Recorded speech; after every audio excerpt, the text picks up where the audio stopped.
Welcome back to New Rockstars. I'm Erik Voss, and this is a breakdown of Kraven the Hunter, the 2024 film starring Aaron Taylor Johnson as Sergei Kravinoff, aka Kraven the Hunter, the latest and, it turns out, final Sony Marvel Spider-Man villain film, a movie with some yikes reviews, but I believe somewhere in here is a film trying to serve the spirit of the hunter and appeal to an audience seeking globe-hopping John Wick-style ultra-violence. So I'm going to break this movie down scene by scene for all the Spider-Man Easter eggs and some other details that you might have missed. Okay, the film opens with Hymn to Red October, composed by Basil Polidoris and sung by a Russian male choir. Yes, for the 1990 John Clancy film The Hunt for Red October, starring Sean Connery as rogue Soviet submarine captain Marco Ramis and Alec Baldwin as Jack Ryan. It's literally the same song, made for a different movie like 30 years ago. And normally, film productions will pull music like this as temporary scoring while the sequence is being edited, assuming it will be replaced later. And I feel like they might have just ended up leaving it in this film because Sony released this opening scene on YouTube 2 weeks early and maybe they were forced to keep it in. But either way, the song is awesome. The opening words translate in Russian to "Cold, hard, empty, light has left me. How could I know that you would die? Farewell again, our dear land. So hard for us to imagine that it's real and not a dream. Motherland, native home, farewell, our motherland." The lyrics describe the Russian Navy lamenting the collapse of the Soviet Empire and saying goodbye to the motherland. And I suppose there might be a connection there to Sergei, who mourns his mother and the masculinized projections of strength that he's been forced to show ever since her death. A prison transport stops to let prisoners take a leak, and we see one with a neck tattoo, but we do not initially see his face under his hair and beard. The guard asks, "Where is 0864?" which is a reference to Kraven's first comic appearance in The Amazing Spider-Man number 15, which came out in August 1964, 0864. The guards find a man behind the crate. Думал, без себя уедем?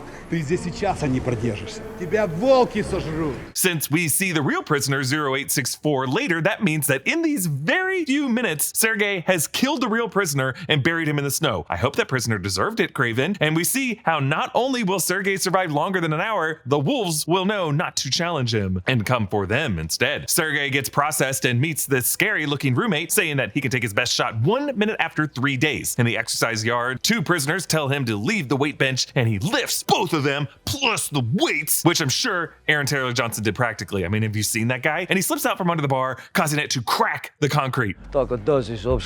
Notice how he doesn't say my territory because he doesn't want to claim this turf. He doesn't plan to stay long, and he is just a free roaming animal who wants all land to be unclaimed. The member of the Kirov gang who brings Sergei to Chorny has a face tattoo of a sickle, which is part of the Soviet hammer and sickle iconography. Sergei meets Semyon Chorny, who runs the Kirov gang, from prison, and he lives a pretty cushy life with TV and a Siberian tiger throw rug. It's his guns, Sergei accuses, that have been used to kill men, women, and children. Sergei says that he's the hunter, which Chorny says is a myth. This movie presents Kraven the Hunter as a kind of Baba Yaga folk hero from the John Wick films. In the comics, Kraven the Hunter is a hunter with enhanced physical abilities who hunts Spider-Man in league with Calypso and is, as in this movie, the half-brother to the Chameleon. I also just noticed that the TV in the corner of this room goes from footage of what looks like a traditional Russian maypole dance to like a news program to a hockey game, so there's just a lot of channel switching happening here. Kraven uses the Siberian tiger tooth to stab the other gang members and shows off a bit of his super strength by just tossing one of them across the room, and then he leaps up over Chorny, saying,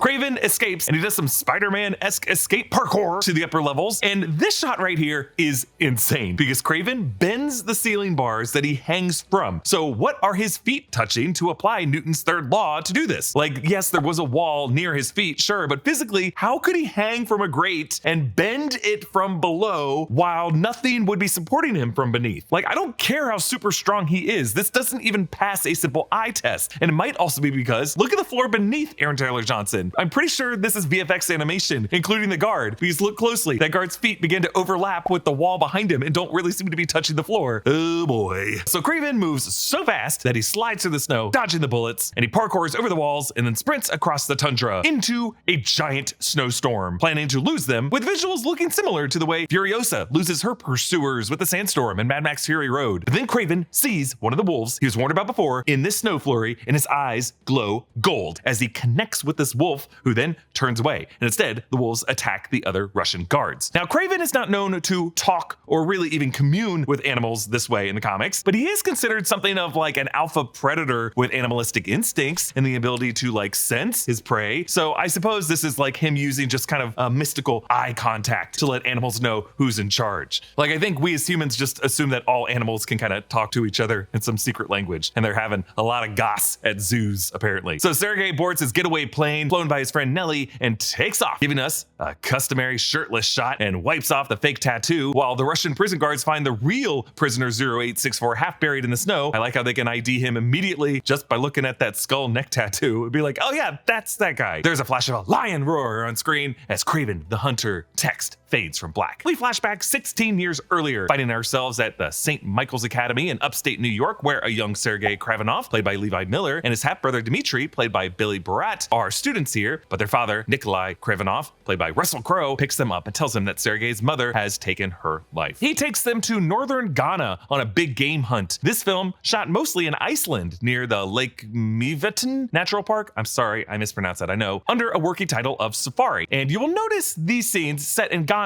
look a lot like the scenes that are set in Eastern Russia. I'm pretty sure they shot in the same field. But here, I'm almost certain they VFX'd some umbrella trees. These are the Vachellia tortilis. You see these all over the background, and I'm pretty sure they're CGI. These iconic African trees that you'll see all over the Serengeti plains. But they don't grow in Iceland, and they don't even grow in northern Ghana. Northern Ghana is in West Africa, between Cote d'Ivoire and Togo. It's not really considered part of the Serengeti. So why Ghana in this movie? Well, the filmmakers wanted to link Kraven's backstory with this big game hunt with the backstory of the character of Calypso. Calypso is in league with Kraven in the comics and is the one who gives him his powers with the potion, but Calypso is a Haitian character. But in this movie, they root Calypso like a generation further back with her grandmother, who seems to be part of a West African root working and voodoo tradition that here incorporates the tarot tradition. So I think this movie is sort of suggesting that both Kraven and Calypso have origins in Africa, yet they shot it in Iceland.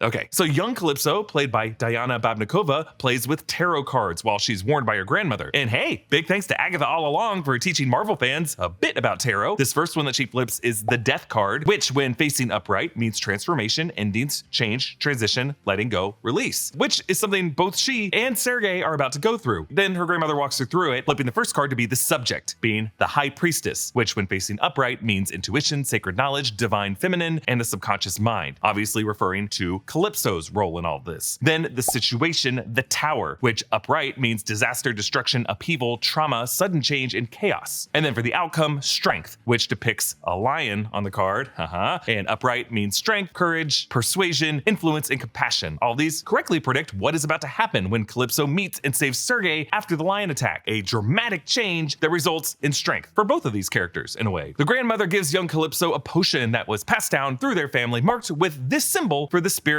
of Papa Legba, which she says opens the door to the other side. So in West African voodoo and its diasporic derivatives, including Haitian voodoo and Louisiana voodoo, Papa Legba is an Iwa, an intermediary between God and humanity who stands at a spiritual crossroads and gives or denies permission to speak with the spirits and is known to speak all human languages. The grandmother says that this potion has divine healing powers. Meanwhile, Nikolai takes Sergei and Dmitry hunting, and Nikolai baptizes Sergei with a cross made out of blood. They are seeking the Tsar, referring to a giant alpha lion who has killed thousands of poachers. Joining their party is Alessandro Nivola as Alexei Sistovich, the Rhino, and he hints at having a specific medical condition, but we don't see it here. You may remember Paul Giamatti playing a version of the Rhino in The Amazing Spider-Man 2. The Tsar lion finds young Sergei and Dmitry, and for a moment, Sergei even seems to connect with this lion, suggesting that he might be destined to have this connection with these animals even before he gets empowered. But his father, Nikolai, interrupts this piece, shooting the lion, enraging it so that it attacks Sergei and drags him away, and it is brutal. Calypso ditches her sightseeing tourist parents and finds wounded Sergei, for whom the lion blood has dripped into his wound, and she pours the Papa Legba potion into his mouth. And that leads to this very trippy sequence where Sergei hears a lion roaring and sees various West African runic symbols as he peers through this cave into some other realm beyond. So traditionally in the comics, Kraven the Hunter was someone who was orphaned from an abusive father who drank himself to death and lived in every European city by the time he was 20, and then traveled to the Belgian Congo, where he met a witch doctor, where Kraven acquired some mysterious potions that were composed of various unnamed mutagenic herbs, and he continually drank this potion to give him super strength and agility. But this movie's connection to Calypso seems to come from the earlier comics, in which Kraven's love interest Calypso was the Haitian voodoo priestess who created Kraven's potion using magic, and uses this potion to further enrage Kraven and turn him against Spider-Man. Because yes, Kraven is a Spider-Man villain, but like Morbius and Madam Web, was just a character that Sony is trying to make us care about without having Spider-Man in the movie. In the hospital, Sergei's eyes glow golden, the color of the lion's eyes, and despite being dead for 3 whole minutes, he survives. And he goes home with his dad to their home outside London, where he reads a letter from his mother who ends with, "Promise me you won't become a man like him." Dmitri jokes around with Sergei, perfectly imitating the voice of their father, Nikolai, doing a great Russell Crowe impression that was just,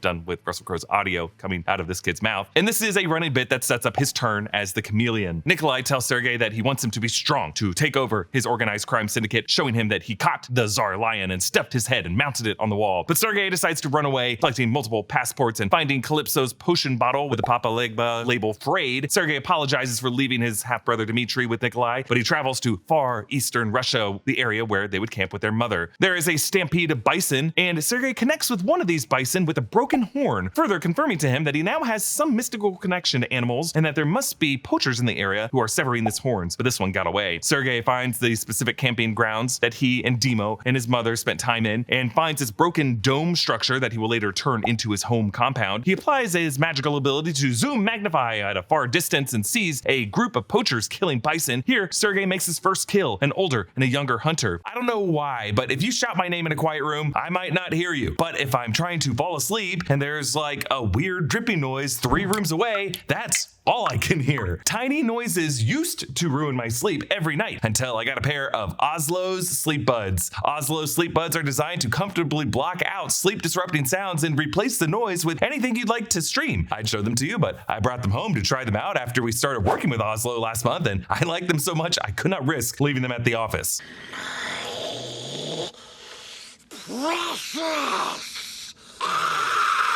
One of the things I like so much about Oslo's sleep buds is that they're still comfortable even if you're sleeping on your side or rolling around at night. Each pair of sleep buds comes with 4 different sizes of silicone wingtips that are super soft and engineered to block out any sounds that might disrupt your sleep. The sleep buds have a 10-hour charge for all-night noise masking or streaming, so you won't be woken up because they suddenly ran out. Oslo also offers a variety of custom masking tracks. Their library of sleep sounds have been engineered to cover up sleep-disrupting noises like snoring, city sounds, and loud neighbors. Thanks to Oslo for partnering with me in this video. Scan the QR code on screen or click the link in the description for the best sleep of your life. Sweet dreams. And we flash to the present day, where Kraven has now successfully confronted an even larger group of poachers who sever bison horns and leave the rest of the animals to rot. And in the scene, they make it clear that there are 6 of them, one of him, which I don't know, could be a nod that Kraven ain't afraid of any sinister group of 6 who's out there. He goes under their truck and then comes back up the back to stab them one by one. It's extremely bloody, including him biting off one of their noses and spitting it at camera. He later catches up with the elder poacher named Andre Levine, and he finds him in his boss's Mr. Taglin's London office, shooting Andre with a crossbow, leaving him right next to his dead boss on the other side of the door, which means literally this boss came in through the same door. Kraven sat in the chair for that killing, let the door close. Andre comes through it, shoots him right beside it. Kraven never had to get up out of that seat for either of them. We catch up with an adult Calypso, played by Ariana DeBose, a lawyer in London mourning the murder of her colleague by the crime syndicates. Kraven reconnects with her and returns her potion bottle with her Strength Lion tarot card. On Calypso's computer screen is a Daily Bugle website article about the killing of Semyon Chorny in Russian prison. That's one thing that all these movies have in common. There's always eventually some Daily Bugle front page or website. Calypso and Kraven meet again in a park where she calls out his tiger tooth necklace. And in many scenes in this movie, you'll notice that they use excessive ADR. That's when actors will come back in after production has happened and re-record their lines to kind of match with their lips and just kind of like fill in moments where they didn't get the best audio on the day. Every movie and TV show uses this, but often it's really just done in scenes where the actor's face is not on screen, so you don't really notice, just to, patch bits in here and there. But Kraven, the movie, uses it constantly for like entire scenes. And the effect is that often this movie feels like you're watching Tommy Wiseau's The Room. And just between this and the really awful ADR with Ezekiel Sims in Madam Web, it just seems like this is a recurring issue with Sony Marvel movies. And it's part of the reason people feel like the movie is unfinished when they're watching it. Alexei is now older, no longer with a goofy haircut, and he's sporting a backpack, which we find out later contains a serum to suppress his condition. He drives up to meet Chorny's lieutenants in an SUV with license plates reading 1R-HI-NO.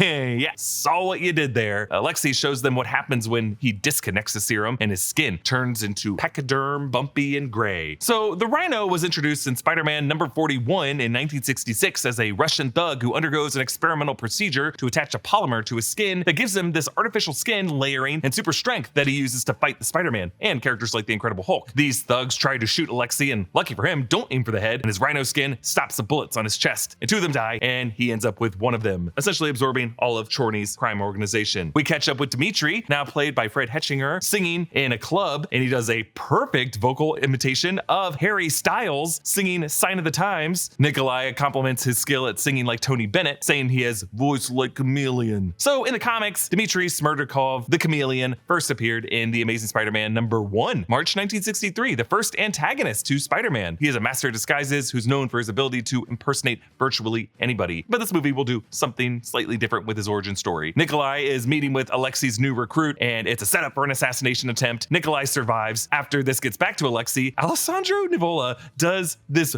very, very weird vocal scratch sound effect. Like,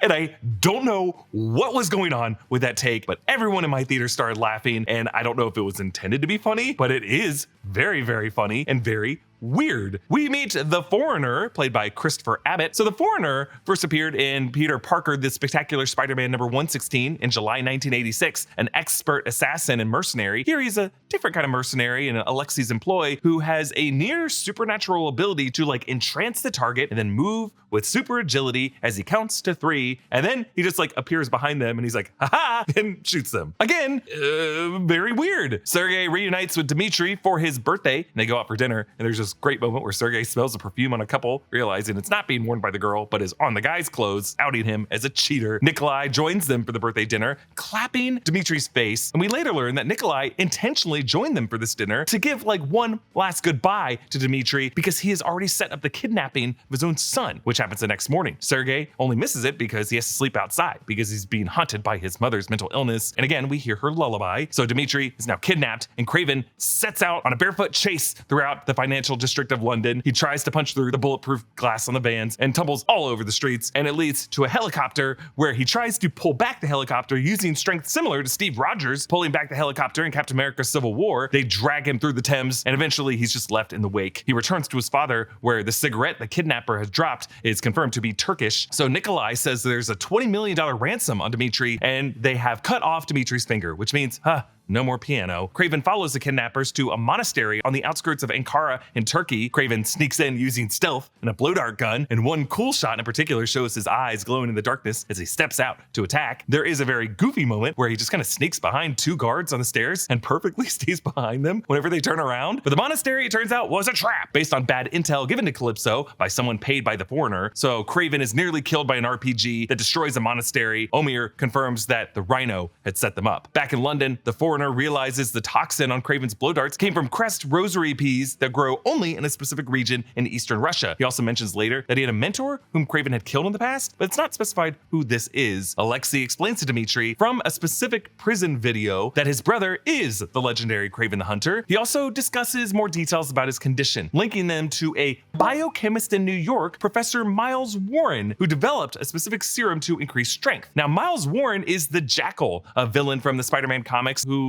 in later comics is a professor at Empire State University. So it's actually later suggested that this is the same professor who gives Dimitri his physical shape-shifting chameleon powers by the end of the film. Calypso joins Kraven in his Eastern Russia compound, where he shows off by wrestling a snow leopard that he knew as a cub. And then in Kraven's compound, we learn that Calypso is an expert archer from summer camp. Never mind that this is a compound bow used in hunting that you would never learn to use at a summer camp. She says there's no remaining sample of her grandmother's healing serum, but it's not true. It turns out she later uses a backup vial to revive him, the way in the comics Calypso continually hits Raven back up with the potion. Alexi and the Foreigner and their men arrive to the area to hunt the Hunter, but Sergey, like Rambo, is waiting for them. He kills them with everything. Bear traps, a log with these sharpened points. He cuts one dude completely in half. It's crazy. The Foreigner intercepts Sergey and hits him with a toxin dart, giving him hallucinations of his greatest fears, including, here they are, spiders. It's revealed that spiders were what haunted Sergey's mother, and I feel like it's meant to set up Kraven the Hunter feeling some future antagonism against all things spiders. Calypso saves Sergey by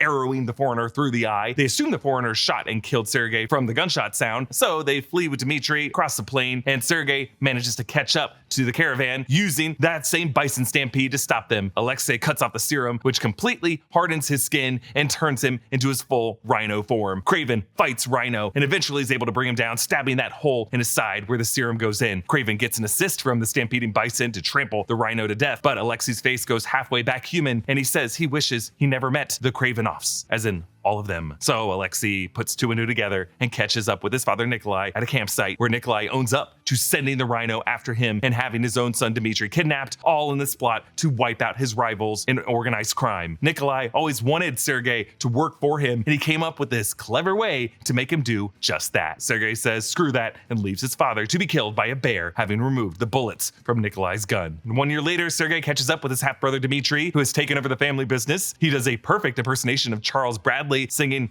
"I'm going through changes," a nod to his new actual physical power of shapeshifting. He says he found a doctor in New York who really changed him, again referring to Miles Warren, the Jackal, presumably, and Sergei chases him out on London's Millennium Bridge, where Dmitri reveals he shapeshifted into Sergei. Two Aaron Taylor Johnsons. Some people are thrilled, and while shapeshifting back into himself, you'll notice he passes through this medium state where he takes Chameleon's iconic form from the comics with the white face. So originally, Chameleon was just a master of disguise, but he had a belt buckle device that would release a gas that would help him mold his features, and he later got a microcomputer from Spencer Smythe programmed with facial features of hundreds of people and actually could analyze the face of anyone's appearance to allow physical duplication using holographic tech. But later in the comics, the Chameleon's powers were made innate, with skin pigmentation surgically and mutagenically altered by a serum, allowing him to shapeshift into anyone at will, and he wears a fabric made of memory material that responds to his nerve impulses, allowing him to shift into whatever clothes he wants. So this, plus Dimitri's earlier lines about wanting to be anyone he wants, plus his natural gift for voices, makes a pretty solid arc for the character in this movie. Dmitri tells his brother that their dad left a gift for him back in the mansion. Sergei returns to find a vest made out of lion fur. We saw what we did with the head of the lion, now we see what he did with the rest of it, and he puts it on, sitting in that relaxed pose on the throne that matches the iconic comic frame of Kraven the Hunter. Now, there were actually various shots and trailers of Kraven wearing this new look with a spear in the jungle, but those appear to be promo shots that were never intended to be in the movie. It's one of many examples of trailer deception that Sony in particular has been guilty of more than any other studio, and it's part of why I say, despite liking this movie more than most critics it seems, good riddance to this studio's universe of Marvel villain characters. If you had to lie to us with promises of Spider-Man to get us to see these movies and never actually deliver on it, did you ever really have a narrative plan for these movies? I go into some more honest thoughts in our review over on the Break Room channel, so go subscribe to the Break Room channel and check out that video. And on Sunday's episode of The Sneak Peek, Jessica, Clemons, and I get pretty honest with a post-mortem of the entire Spumsy. Comment down below with your thoughts on this. Follow me at EA Voss, subscribe to all 3 channels in the New Rockstars network, and please consider hitting that join button to support us with a channel membership. Thanks for watching, and I'll see you next time. Bye.